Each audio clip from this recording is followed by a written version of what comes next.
if no one will say it, I think it was a good move. We know for a fact Kendrick Lamar had an unreleased Tupac interview on To Pimp a Butterfly and pretended like he was talking to Tupac throughout the entire album. To say Kendrick Lamar does not have a relationship with the Tupac estate is insane. All right. Tupac's estate threatens to sue Drake over AI. All right, so this is a continuation of the hip hop civil war story we've been running these past few weeks. So as you guys know, Drake dropped the diss track on his social media with the AI generated voices of Tupac and Snoop, and Snoop seemed okay with it, but looks like the Tupac estate is not, which makes sense to me because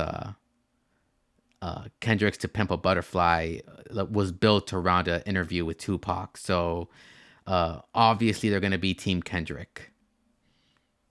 All right, let's go ahead and read this. In a cease and desist letter to Drake obtained exclusively by Billboard, the late rapper's estate says it is deeply dismayed and would never have given its approval. All right, that part I do agree with. I don't think Tupac would approve, especially seeing as Kendrick is like the only rapper really representing Compton and the West Side. All right, so this right here is a clip from Rory and Ma, where Rory goes over his feelings on the lawsuit. I'm fully under the impression that Kendrick's team was behind sending the C&D. If no one will say it, I think it was a good move. We know for a fact Kendrick Lamar had an unreleased Tupac interview on To Pimp a Butterfly and pretended like he was talking to Tupac throughout the entire album. To say Kendrick Lamar does not have a relationship with the Tupac estate is insane. So I don't think it's far-fetched to say, even if Kendrick did not reach out to them, there is a relationship there and they are on a side. To put this in the headlines is a great fucking move. I'm gonna say I actually disagree with Rory here. I don't think Kendrick reached out to the Tupac estate to get them to reach out to Drake. I think they did it on their own. I don't think Kendrick reached out to them. I think they probably were like, no, we're ending this. I feel like Kendrick. I feel like it's almost too petty of Kendrick. Same way, I'm being consistent. I thought Drake doing that as a troll was a great fucking move. I can't be mad at Kendrick doing that. I'd love for him to fucking rap. I think Drake gets more grace with these trolls because he rapped first. He did push-ups.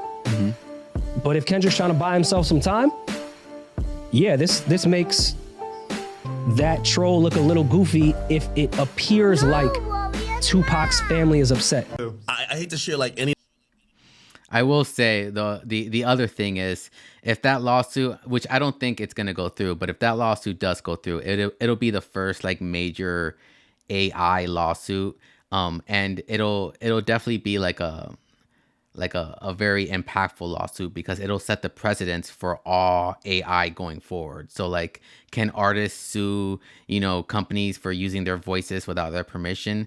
This lawsuit would set the precedent for that. So like, it would be a very important lawsuit if it goes through. Like, certain parts of the conversations I have with Drake, I try to keep to myself, but. All right. So this clip is academics, just speaking about Drake's side personally, because Ak has a friendship with Drake, and Drake doesn't really do his own publicity. I'll tell you this, from what he's told me, he's been waiting for this like for 10 years. This is like, he's watched the pattern. Like specifically he told me, he said, yo, I've watched this guy do the same bait and switch every time. He drops like a verse that people are hyped up about, that people are like, oh, he's coming at you. I'm always ready to defend myself. I'm always ready to engage. I feel like, for one, Kendrick has only done this once with the Control verse. Well, I guess 2 times now with this Future song. But by that logic, why didn't Drake respond last time, academics? And then he goes ghost and nothing happens. He's like, and he's acknowledged that he's heard about this diss track that's supposedly been in existence for years. So if you know this as Drake, that this guy supposedly has some diss track for you for years, and he's been doing this like, I'm ready to beef. Oh, I'll be back on my next album. you had to get prepared for this moment. And everything and the energy he's gave me was, yo, I'm ready for it. I'm just hoping now is the time. I think that's why you see he's doing a lot on social media too, Drake. Like he's doing you could tell he wants the showdown to happen now and not for everybody to go back to their corners and reconvene another time. Like he wants it now. Right. You know what I mean? I mean, I will agree with Act that Drake is doing a lot. Like just the whole Tupac, like the whole AI Tupac situation was doing a lot. Like he already released push-ups. Like he should have just sit back and like waited for Kendrick to respond. But the fact that he released another song on top of it, like he is doing too much. He doesn't want to like, oh, wait till Kendrick drops his album and you'll hear it. No. He wants it now on some Meek versus him shit where he's going to drop Kendrick and then he's going to follow it up. And however it goes song for song is going. All right. So that's pretty much the clip. All right, let me go ahead and check the chat real quick. All right, Hyper Shadow. Eminem is great at what he does, but I'm good. I don't know anybody who's waiting for his stuff. Yeah, like, I mean, no, trust me, Eminem fans are waiting for his stuff. Eminem fans. You're not gonna see these people on the internet, but they are waiting for his stuff. Introducing the Late Night Show with your host, Cuddy Bino. Live streamed every Sunday night at midnight.